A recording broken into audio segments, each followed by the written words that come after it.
ఇప్పుడు ముఖ్యంగా ఆంధ్రప్రదేశ్కి వచ్చినప్పుడు గత ఎన్నికల్లో కూడా మనం చూసాం. పోలవరం కావచ్చు, లేకపోతే అట్లనే అమరావతి రాజధాని అంశం, అన్ని అంశాలని కూడా ప్రస్తావించారు. కాబట్టి అందుకు అనుగుణంగానే ఇప్పుడు ఈ నిర్ణయాలు అనుకోవచ్చా? సో ఇవాళ ప్రకటించినటువంటివి ఆచరణలో వచ్చినప్పటికీ ఎలా ఉంటాయి అనుకోవచ్చు?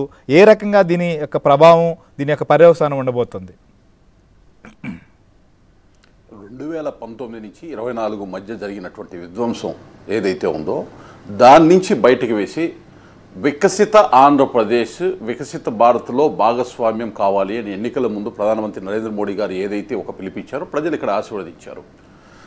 ఇవాళ ఈ బడ్జెట్లో కేటాయించినటువంటి వివిధ రకాల కేటాయింపులు కానీ తన ప్రసంగంలో ఏ విధంగా ఈ ఫండ్స్ని ఎట్లా జనరేట్ చేసి వాటిని ఫుల్ఫిల్ చేస్తారనేటటువంటి అంశంలో చాలా స్పష్టంగా ఆంధ్రప్రదేశ్కి లెజిటిమేట్గా రావాల్సినటువంటి రైట్ ఏ విధంగా ఫుల్ఫిల్ చేస్తూ ఏ విధంగా ముందుకు వెళ్ళాలి, ఏ విధంగా కేంద్ర రాష్ట్ర ప్రభుత్వ ఫైనాన్సెస్ని కూడా బ్యాలెన్స్ చేసుకుంటా ఎక్కడ కూడా ఇబ్బంది పడకుండా ఎలా చేయాలి అనేటటువంటి ఒక సమయస్ఫూర్తి స్పష్టంగా కనపడింది.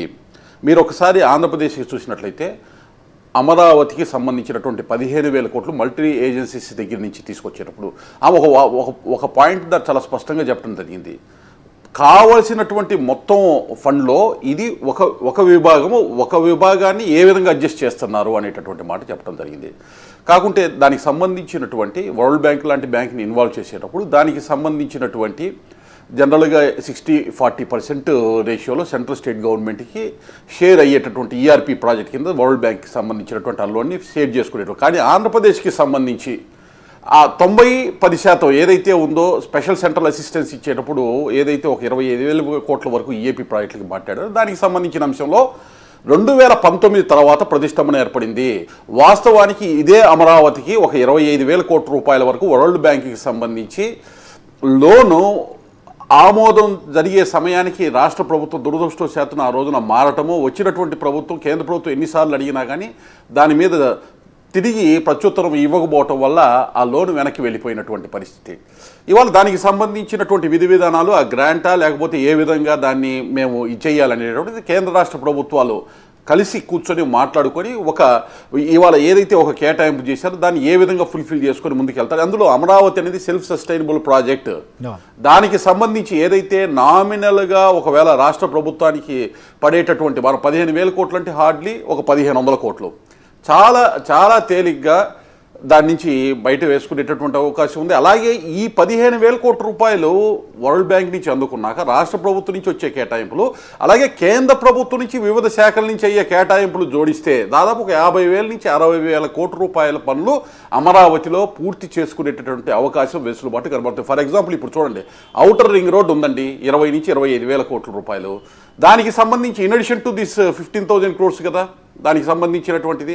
అలాగే అమరావతికి రైల్వే లైన్ని ఇప్పటికే దాన్ని క్లియర్ చేశారు, అదొక 2,000 కోట్ల రూపాయలు ఈ మధ్య చెప్పడం జరిగింది. ఇటువంటి అంశాలన్నీ కూడా జోడించబడతాయి ఈ యొక్క లోన్కి, ఏదైతే సాఫ్ట్ లోన్ అని మల్టీ ఏజెన్సీస్ దగ్గర నుంచి వచ్చారు. కాబట్టి దీన్ని అర్థం చేసుకోవాలంటే ఇంకొంతకాలం అయిన తర్వాత ఇంకా వాస్తవంగా దీనికి సంబంధించినటువంటి ఫలితాలు ఇంకా స్పష్టత వచ్చేటటువంటి అవకాశం కూడా ఉంది. వీటి మీద ఎంత దీని యొక్క మ్యాగ్నిట్యూడ్, దాని ద్వారా ఎంత డెవలప్మెంట్ అవుతుంది, దాని ద్వారా ఏ విధంగా ఈ యొక్క నిధుల్ని వినియోగించబడతాయి, ఏ విధంగా రాష్ట్ర కేంద్ర ప్రభుత్వాలు ఇద్దరు ఉభయతారకంగా ఇవాళ ఎఫ్ఆర్బిఎం లిమిట్స్ పరిధిలోకి రాకుండా ఉండే విధంగా స్పెషల్ పర్పస్ వెహికల్ని ఏర్పాటు చేసుకోవటం, వాటికి కావాల్సినటువంటి నిధుల్ని ఏ విధంగా అడ్జస్ట్ చేసుకోవాలో చూసుకోవటం, ఇవన్నీ కూడా కేంద్ర రాష్ట్ర ప్రభుత్వాలు ఒక సమన్వయంతో ముందుకెళ్తాయి. అది అమరావతికి సంబంధించి. అలాగే పోలవరానికి సంబంధించి చాలా స్పష్టంగా చెప్పారు, ఈ ఒక నిర్ణీతమైన ఎత్తు వరకు అయినటువంటి వ్యయము, తర్వాత ఇవాళ వస్తున్నటువంటి ఇబ్బందులు, వాటిని ఎట్లా బయట పడేటటువంటి విధంగా చూడటము, ఆ వ్యయం పెరిగిన వ్యయాన్ని ఏ విధంగా హ్యాండిల్ చేయటము, నిర్వాసితులకు సంబంధించి అన్ని అంశాలు కూడా ఆమె చాలా స్పష్టంగా చెప్పడం జరిగింది. ముఖ్యంగా ప్రకాశం జిల్లా వెనకబడినటువంటి ప్రాంతంగా దీర్ఘకాలికంగా మేము అడుగుతున్నటువంటి డిమాండ్ని ఇవాళ ఉత్తరాంధ్ర రాయలసీమతో కలిపి దాన్ని పూరించేటటువంటి విధంగా ప్రయత్నం చేయటం.